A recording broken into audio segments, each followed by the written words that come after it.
잠금 해제 시간입니다. 양지수 모두 하락권입니다. 그래도 코스피는 약보합권, 코스닥은 0.8% 정도 밀리고 있는데 오늘 외국인의 매도가 지금 불과 1시간여 만에 코스닥 쪽에 상당히 크게 집중되고 있습니다. 자, 종목별로 어떻게 전략을 짜야 될 것인가 저희 시간 통해서 체크하시길 바랍니다. 오늘 유영화 과장님 오셨습니다. 어서 오세요. 안녕하세요. 네, 안녕하십니까.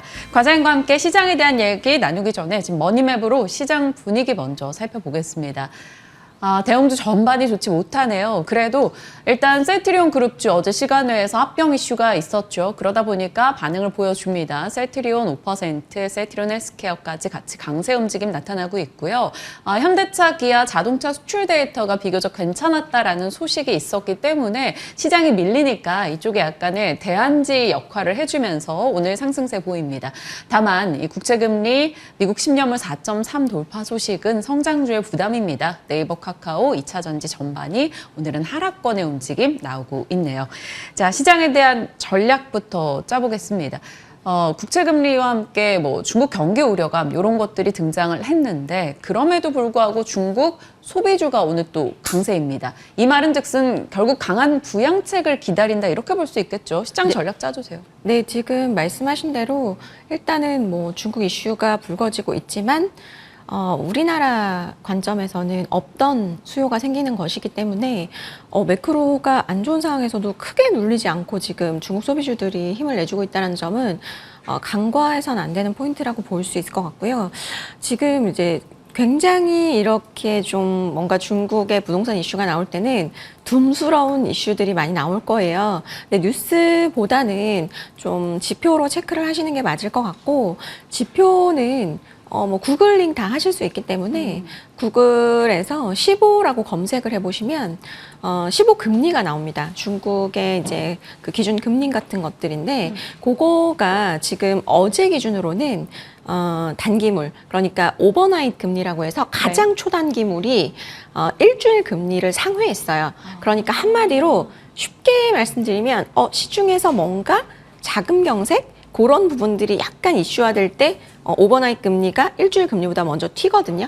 항상 그런 부분들이 나타났었는데 사실 오늘은 그게 또 정상화가 됐습니다. 그래서 제가 볼 때는 뉴스를 보시는 것은 참고를 하시고요. 네.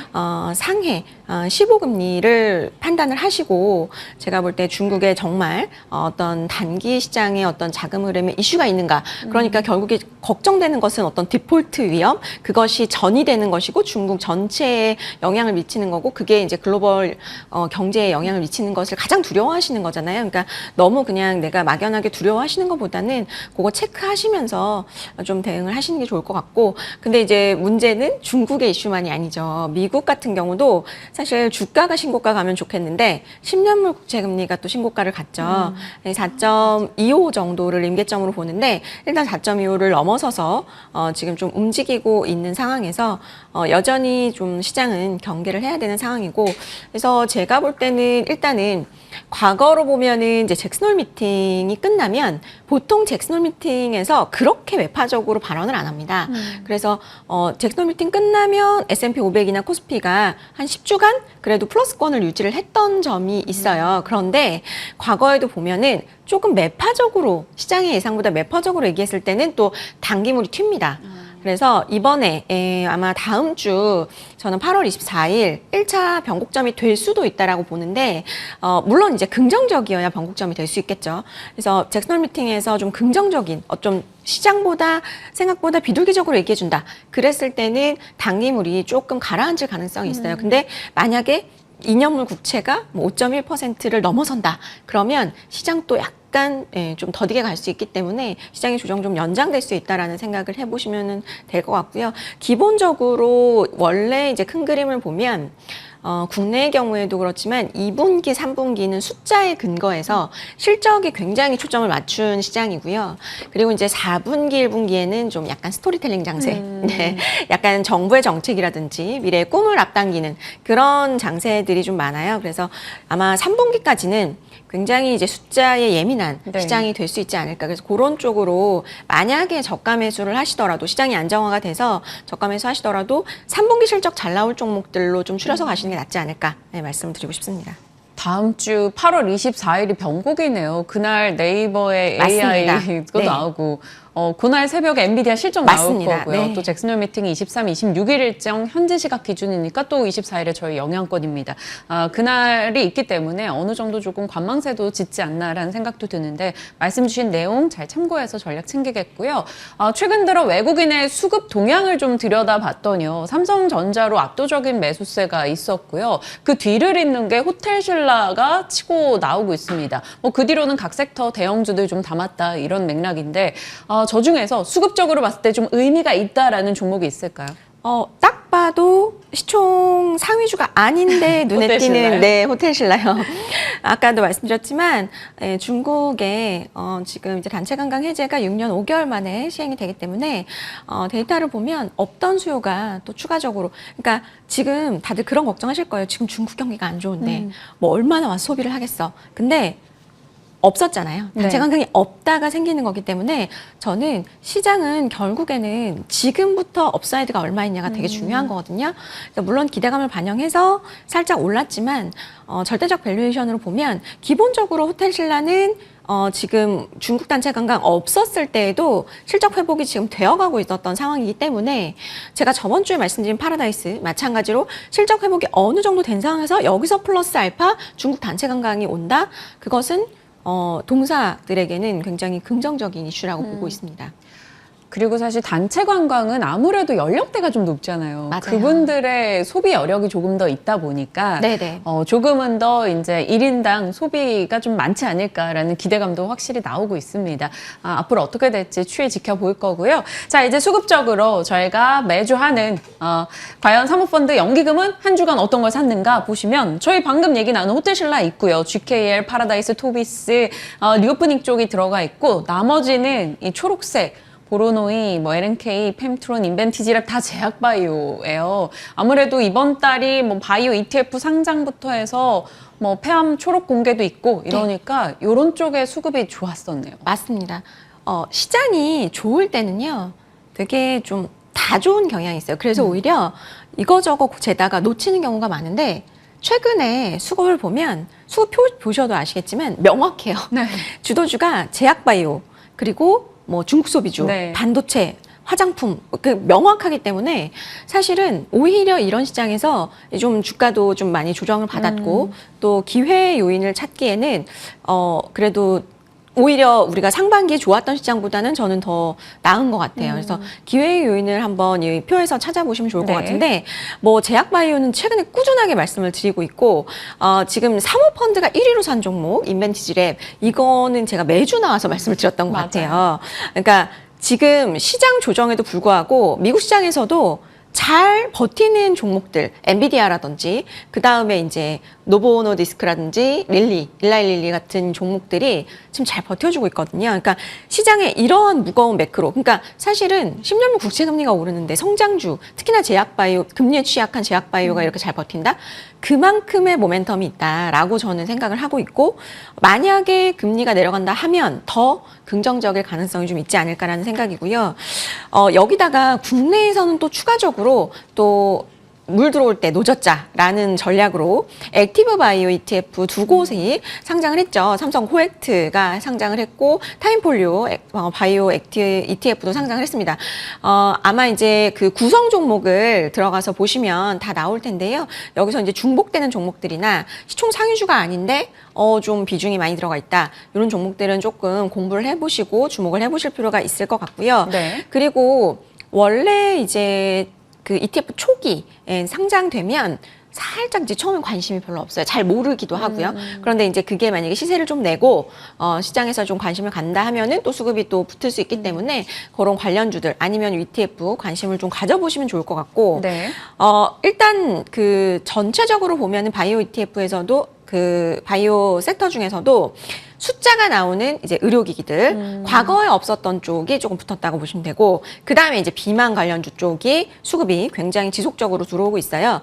그 중에서도 이번 주에 좀 탑픽 정도로 볼 수 있는 것은 제이시스 메디칼이라고 볼 수 있을 것 같은데 시장이 빠지는데 거의 1%도 안 빠졌습니다. 신고가를 가고 있거든요. 그러니까 어떤 이슈냐를 보셔야 될 것 같아요. 거기다가 2분기 실적이 다 열린 상황에서 이렇게 신고가를 가는 것은 그러면 3분기나 4분기에 더 긍정적인 면을 보는 거구나라고 볼 수도 있겠죠. 일단은 실적적인 면에서 긍정적인 전망이 나오고 있다라고 보여지고, 두 번째로는 FDA, 미국 FDA에서 덴서티라는 그 장비가 승인이 됐습니다. 네. 8월 14일 날. 네, 이 부분이 아무래도 이제 미국에서 잘 나가는 그 이제 장비가 인모드인데, 인모드도 이제 마찬가지로 이 열로 조직을 좀 응고시켜가지고 이렇게 리프팅을 하는 것들인데, 요것도 마찬가지로 고주파 장비인데, 요게 이제 FDA 승인을 받았고, 또 4분기에는 일본 쪽에서 이 덴서티가 지금 승인이 예상이 되고 있기 때문에 아마 요런 부분들, 이제 이미 사실 국내에선 4분기에 그 허가를 받았고요. 사실 리프팅 기계가 많죠. 그런데 이 우리가 받는 것 중에서 이제 하이프, 그다음에 고주파 이렇게 나눌 수 있고, 그 두 개를 다 받으면 또 시너지가 나기 때문에 그런 측면에서 제가 볼 때는 이제 제이시스 메디칼에 대한 추가적인 업사이드를 보는 것 같고요. 네. 기본적으로 제가 볼 때는 올해는 거의 지금 이제는 3분기에 가고 있기 때문에 내년도 실적을 한번 보면 제이시스 메디칼 670억 정도가 되기 때문에 아마 좀 저평가 매력이 부각이 되는 것 같습니다. 네. 앞서 중국 소비는 저희가 호텔 신라에 대해서 얘기하면서 코멘트 주셨는데 추가적인 언급 있으실까요? 네. 제가 표 하나만 일단 보여드리면 좋을 것 같은데, 지금 제가 방한 중국인 입국자 수 월별 추인데요. 요 맨 위에 까만색이 이제 2016년 한한령이 제한되기 전에, 와. 그리고 지금 이 빨간색이거든요. 아까 너무 말씀드렸지만, 차이가 크네요. 그쵸. 네. 이제 여기까지 올라갈 수 없을지 몰라도 일단 저기서 업사이드가 어느 정도 나오냐에 따라서 아까 말씀드렸던 호텔신라라든지 파라다이스의 실적에 붙을 수 있는 부분들이 있기 때문에 사모펀드나 연기금이 괜히 사는 게 아니다라는 말씀을 드리고 싶습니다. 과거 같지 않을 수 있습니다. 그런데 지금보다는 분명 더 많은 이들이 들어오겠지라는 논리에서 본다면 어느 정도 이 수급이 왜 그런지 설명이 되는 것 같아요. 자, 시장의 특징들과 수급적인 흐름 추적해봤고요. 이제 잔금해제 종목으로 가보겠습니다. 열어보시죠. 덕산네오룩스 오랜만이네요. 네. 바닥 확인 완료. 이 OLED 소재 쪽 종목들이요. 정말 다 땅만 보고 있었어요. 네. 너무 많이 밀렸는데 이 종목은 8월 최근에 조금 고개를 들었어요. 다른 소재랑 왜 슬쩍 차별화가 되는 거예요? 그러니까 지금 분기 실적 말씀하신 대로 분기 실적 나오고 나서 주가가 움직이는 것들은 잘 보셔야 됩니다. 특히나 바닥에 있던 것들. 바닥을 확인했다라고 봐야 되겠죠. 네. 그래서 물론 YOY로 보면 안 좋죠. 그런데 지금 당연히 안 좋은 상황에서 바닥 찍고 개선되는 부분들이 보여지기 때문에 2분기가 일단 기본적으로 시장의 컨센을 상회했어요. 그러니까 네. 주가는 최악을 반영했는데 그거보다 나은 실적이 나왔기 때문에 주가는 바닥에서 지금 반등을 하고 있다라고 보시면 될 것 같고요. 기본적으로 지금 하반기의 실적 개선세가 좀 뚜렷할 것으로 예상이 되기 때문에 지금부터는 좀 관심을 가져봐야 되지 않나. 그리고 올해보다 나을 내년 또 주목을 해보셔야 될 것 같아요. 그래서 최근에 시장이 조정되면서 기관의 수급이 사실 되게 제한적입니다. 네. 그런데도 불구하고 덕산네오룩스를 꾸준하게 실적 나오고 나서 샀다라는 것은 꽤 의미가 있고요. 기울기 보시면 굉장히 가파르게 사고 있죠. 급하게 샀다는 거예요. 쇼커버를 했을 수도 있고요. 순매수를 했을 수도 있고, 어쨌든 주가의 상승을 예상을 했기 때문에 매수가 들어온 거라서 저는 의미가 있다라고 보여지고요. 일단은 EQ는 컨센을 상회했고요. 그리고 제가 볼 때는 EQ가 나오고 EQ 실적 나오고 시장에서 이제 이 종목을 사는 이유는 기본적으로 고객사의 재고 주정이 마무리됐다. 저는 그렇게 판단했다고 보고요. 네. 하반기에는 신규 플래그십 물량이 좀 확대가 되기 때문에 매출의 정상화가 또 기대가 되는 국면이라고 보시면 좋을 것 같고, 3Q 같은 경우는 지금 영업이익 115억 정도 예상해 볼 수 있을 것 같고, 전분기 대비해서 개선되는 실적을 또 보여줄 수 있을 것 같습니다. 스마트폰 중국 쪽 너무 부진해요. 네. 그런데 일단은 3Q에 폴드, 삼성전자 폴드랑 애플의 아이폰 15 쪽이 출시가 되는 모멘텀을 가지고 있기 때문에 긍정적이라고 볼 수 있을 것 같고요. 아이폰향 쪽에서는 지금 이제 그 새 회사가 있죠. 밸류체인이 패널 공급하는. 근데 이제 LG 디스플레이가 초도 물량 대응이 약간 지연이 됐어요. 그러면서 이제 삼성 디스플레이 쪽 물량이 늘어나면서 동사도 아마도 좀 실적에 그런 부분들이 반영이 될 것 같고요. 그 다음에 이제 내년 EQ에는 OLED 채택한 아이패드가 출시가 드디어 됩니다. 애플 모멘텀이네요. 네. 네. 그래서 내년 2분기까지도 좀 모멘텀을 긍정적으로 가져갈 수 있는 종목이 아닌가 말씀을 드리고 싶어요. 그 스마트폰에 애플이 OLED 채택하고 OLED 탑재율이 늘었다 보통 이렇게 얘기하는데 그래서 아이패드 쪽에 탑재가 되면 또 한 번 커질 것이고 이제 차량용도 마찬가지고 성장의 여지는 있습니다. 다만 주가가 그동안 소외되고 관심을 못 받았었긴 해서요. 지금 이 애플 모멘텀이나 뭐 추가적인 기대감들을 반영했을 때 밸류를 어떻게 산정해야 될지. 밸류는 일단은 지금 현재 기준 해가지고 좀 밸류에이션 하단부에 위치했다는 것을 아실 수 있을 거예요. 제가 표도 갖고 왔기 때문에 네. 보시면, 네. 밸류에이션 여전히 하단부에 있어서 저는 뭐 업황이 최악인 거는 이미 반영을 했고, 앞으로 아까 말씀드렸지만 내년 EQ까지도 모멘텀이 계속 될 거기 때문에 지금부터는 관심을 가져보셔도 된다. 근데 아까 말씀드렸지만 요거는 성장주가 아닙니다. 그렇기 때문에 밴드로 움직이는 종목이라고 보셔야 될 것 같고요. 지금 밴드 하단에 있기 때문에 어느 정도 밴드 상단이 되면 차익 실현을 하셔야 되겠죠. 네.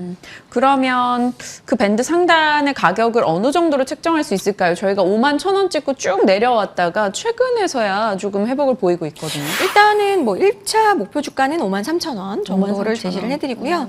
손절가는 4만 원 제시해드리겠습니다. 네. 덕산 네오룩스 살펴주셨습니다. 다른 소재사 대비 최근에 실적으로 이제 개선의 여지를 보여줬기 때문에 조금 좋은 흐름이 나오고 있는데 때마침 긍정적인 의견을 주셨네요. 자, 다음 종목으로 넘어가 보겠습니다. 궁금하신 분들 많으실 것 같아요. 한국콜마. 내가 바로 넘버 2다. 오늘 이 종목에 대해서는 포인트 어떻게 잡아볼까요? 제가 이제 ODM사는 코스맥스를 말씀을 드렸었잖아요. 근데 이제 코스맥스, CNC 인터내셔널, 코스메카 코리아만 ODM사가 아닌 거죠. 이 친구가 2분기 실적 내놓고 그래 저도 그런 생각이 들었거든요. 그래 네가 넘버 2였지 라는 생각이 들 정도로 호실적을 기록을 했고요. 세계 2위의 매출 규모를 자랑하는 ODM사예요. 네, 우리나라 넘버 2가 아니라 글로벌 넘버 2라고 보시면 되고요. 2분기 실적 뭐 ODM사 다 좋았고 이 회사도 좋았습니다. 근데 저는 제2의 파마리서치를 봤어요. 파마리서치를 제가 말씀드렸을 때 그 친구는 다른 그 의료기기 기업에 비해서 굉장히 디스카운트 돼 있었어요. 왜 그러냐면 수출 비중이 낮았기 때문이에요. 그러니까 확장성이 제한적이라고 생각을 한 거죠. 근데 수출 비중이 늘어나면서 지금 멀티플 리레이팅이 되면서 저 친구가 지금 15만 원을 가 있는 거거든요. 근데 저는 한국콜만도 마찬가지인 것 같아요. 코스맥스에 비해서 이 해외 매출 비중이 낮았기 때문에 너는 그냥 한국 쪽에서 잘 나가는 뭐 이렇게 이제 치부가 됐고 또 코스맥스보다 좀 디스카운트가 돼 있었고 그랬는데 이번에 2분기 성장을 보면 해외 콜마 쪽이 굉장히 크게 약진을 했어요. 거기다가 저는 이제 디스카운트도 되어 있었던 상황이었고 최근에 코스맥스가 이제 YTD로 수익률을 보면은 한 거의 90% 정도 상승을 했었거든요. 근데 한국콜마는 37% 상승을 했어요. 최근에 그나마 좀 따라 붙은 거거든요. 그래서 제가 볼 때는 이제 갭 메우기를 충분히 들어갈 수 있다라고 볼 수 있을 것 같고요. 해외 매출 비중이 낮다는 약점이 디스카운트 요인이었는데 그것이 이제 해소되는 국면, 멀티플 리레이팅이 기대를 해볼 수 있을 것 같다. 마치 최근에 ODM사들 실적 보면 다 깜짝깜짝 놀라잖아요. 뭐 갖은 모멘텀이 갖고 있지만 분명한 건 해외 시장에서 국내 이제 브랜드 인지도가 올라가고 있다라는 것에서 출발이 됐을 겁니다. 뭐 K-팝, K-한류에서 시작된 거겠죠. 과거에도 막 코스맥스, 한국콜 막 엄청 잘 나갔던 시절이 있었는데 그 전성기 생각이 나요. 맞아요. 2010년도부터 16년, 한 6년간 ODM사들 전성기였고, 그 당시에 퍼가 한 20배 정도 넘게 받았었거든요. 근데 지금은 사실 뭐, 그거에 비해선 상당히 지금 저평가 상태라고 보시면 좋을 것 같고요. 그렇기 때문에 저는 개인적으로, 지금 어쨌든 중소형 브랜드라든지 인디 브랜드들이 약진하는 상황에서 과거의 20배까지는 못 봤더라도 충분히 저는 그 전성기가 지금 다시 왔다라고 보여지거든요. 그래서 멀티플 어디까지 시장이 용인해 줄지는 뭐 저희가 알 수는 없지만 일단은 지금은 여전히 코스맥스 비해 저평가고 한콜만 따라붙을 룸이 좀 있다라고 보시면 좋을 것 같아요. 네. 지금 그동안은 중국 모멘텀 더해지기 전에 뭐 북미나 인도, 동남아 이런 쪽에서 한국 브랜드 인지도가 올라가서 뭐 실적 좋아졌다, 올랐다 이거였는데 이제 플러스 중국 모멘텀이 더해졌단 말이죠. 그러면 이 부분까지 했을 때 어떻게 가격을 내다봐야 될지. 그러니까 아까도 말씀드렸지만 지금 중국인의 한국 방문 수요가 일단은 전체적으로 증가를 한다면 결국에 화장품 브랜드 수요는 늘 거거든요. 그러면 결국에 ODM사의 수요는 또 늘 겁니다. 네. 그래서 지금부터 보셔도 크게 늦지 않은 종목이라고 볼 수 있을 것 같고 그 다음에 이 회사는 자회사가 하반기에 좋을 것 같아요. 그게 저는 또 덤이라고 생각하거든요. 플러스 알파인데 연우 용기 업체, 네, 펌텍코리아의 피어 그룹이죠. 연우와 HK 이노엔도 또 자회사로 두고 있습니다. 근데 이 두 회사가 괜찮을 것 같아요. 하반기에 실적이. 그래서 실제로 지금 그 HK 이노엔 자체만으로도 지금 수급이 굉장히 많이 들어오고 네. 있거든요. 그래서 이런 부분들이 연결로 잡히기 때문에 저는 뭐 충분히 하반기에는 한국콜마 실적 기대해봐도 좋을 것 같고요. 목표 주가는 65,000원, 그리고 손절가는 5만 원 제시해드리도록 하겠습니다. 와, 65,000원의 목표 라인 주셨습니다. 파마리서치도 뭐 5, 6만 원대에서 15만 원 넘게 가기도 했었고 한국콜마도 최근에 꽤 많이 올라왔는데요. 그래도 추가 상승 여력이 있다라는 판단 주셨고 65,000원 잡아주셨네요. 기억하면서 저희 추이 지켜보겠습니다. 오늘 시장에 대한 이야기, 각 종목에 대한 전략 챙겨봤습니다. 유영화 과장과 함께했네요. 고맙습니다. 감사합니다.